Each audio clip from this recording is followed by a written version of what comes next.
Schools are adopting programs tied to comprehensive sex ed, and others that are teaching a hyper-sexualized narrative on gender and personal relationships. Behind these programs is a system that is pulling children from the authority of their parents and exposing them to direct lines of communication with adults on sexual platforms. Children who refuse the new sexual and political narratives face various forms of racial and sexual discrimination, and parents who refuse to acknowledge the sexual narratives can be accused of spiritual abuse. According to Brenda Lebsack, a teacher of 30 years and a former school board member for Orange Unified School District, these programs equate to grooming of children and are part of a broader agenda. Hey Brenda, thanks for being on Crossroads. Thank you. Now, first off, I want to talk a bit about what's happening with this sex ed in schools, because we've been hearing a lot of mixed things. We hear on one side that, it's not really enforced. Yes, teachers can choose to enforce it or not. We hear also that, no, it's just twice a year. We hear it's everywhere. We also hear there's other organizations pushing it. So what's the situation with this new comprehensive sex ed? Well, it does integrate into a lot of different areas because it is actually bringing social change on how we look at gender and how we look at sexuality. So we have a system called multi-tiered systems of support. It's called MTSS, and it's something that definitely California is part of, where school districts partner with outside agencies.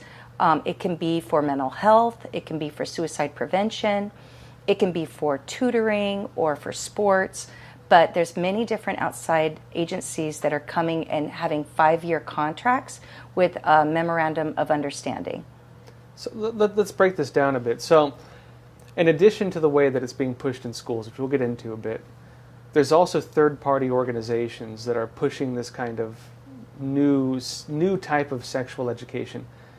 Absolutely. Before we get into those organizations, what is the kind of stuff they're actually pushing? Like, if I hear suicide prevention or mental health, I'm like, great, help the kids. Why is that a bad thing? Well, as a teacher, we have some new mental health workers because there's a lot of grant money coming in right now for mental health. And so we have a lot of young, new mental health workers, counselors being added to our schools. And when I've asked them, so how are you trained to define gender identity? And they have blatantly told me that it's a choice. And I've said, well, what if a kindergartner comes to you and says, I think I'm both genders and want to go by the pronoun of tree? How are you trained to deal with that? And the mental health worker said, to affirm it. And I said, what if the kindergartner says, my parents aren't going to like that, so please don't tell my parents? How are you trained to deal with that? And she said, we can't tell their parents. We have to keep it confidential until the child feels comfortable because we want our school to be a safe place. Now, with kids seeking mental help, what's the chances of them calling these numbers and the call being caused by this kind of gender confusion? Well, the gender confusion, it's coming in more and more because I've already studied the preschool. I teach preschool as well, and a lot of grades.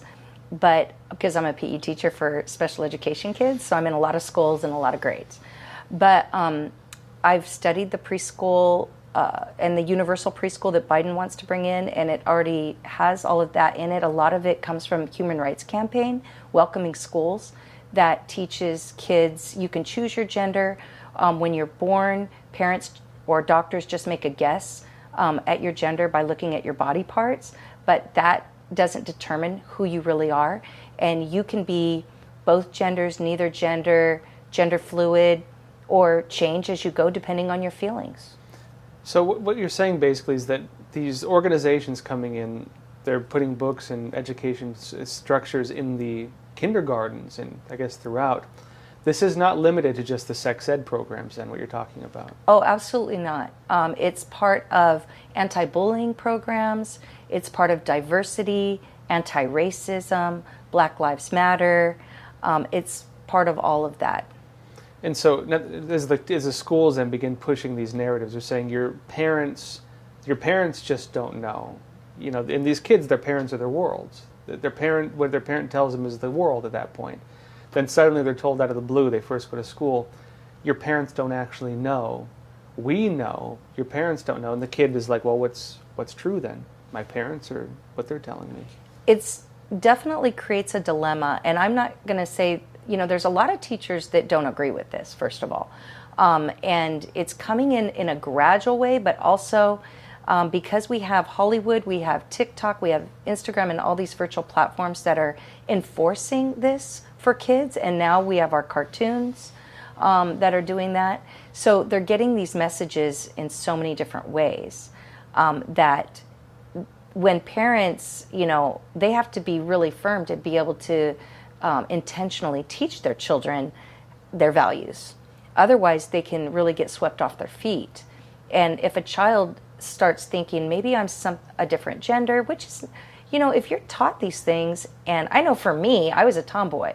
So I know that if I were taught these things, I would have definitely thought, oh, you mean I can just take a pill and poof, I'll become a boy like Pinocchio, went from a wooden boy to a real boy? That's what I would have thought. And a lot of kids are getting caught up in that, reasonably so, because puberty is a very awkward time. And you want to kind of escape from that. And I think especially girls are susceptible because, when you find out puberty for girls, a lot of girls are horrified, such as I was. And it's like, if I don't have to live that life, great. But it makes it sound like all you got to do is, if you're not sure about your gender, just, go on puberty blockers. It'll give you more time to decide, no problem. But if your parents don't agree with it, then in California, the California Department of Ed passed a term called spiritual abuse. So that new term actually means using religion to justify rigid gender ideologies, such as gender is based on biology. Wait, spiritual abuse isn't a type of child abuse? Yes. So parents can be charged with child abuse if their religion does not affirm like transgenderism or something like that? Correct. What does that mean for parents then? If a parent's a Christian or a Muslim and whatever, and their religion disagrees with what's being taught, what does that mean for the parent if they tell their kid, no, that's not right? The school could call CPS, Child Protective Services, and they could have their child taken away.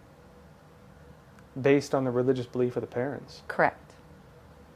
Wow. So they are literally putting parents' backs against the wall and terrifying them. And how does that not violate religious freedom at that point, if it's specifically something targeting religious belief in morality? I'm not a lawyer, but we're going to have a lot of lawsuits, and there's already a lot of lawsuits going on now. And so at the same time as this is happening, so this is the dilemma for parents. Their kids are going to schools, they're bringing these outside organizations, they're bringing in books, they're bombarding them on social media apps, working together with these same organizations, all these same groups.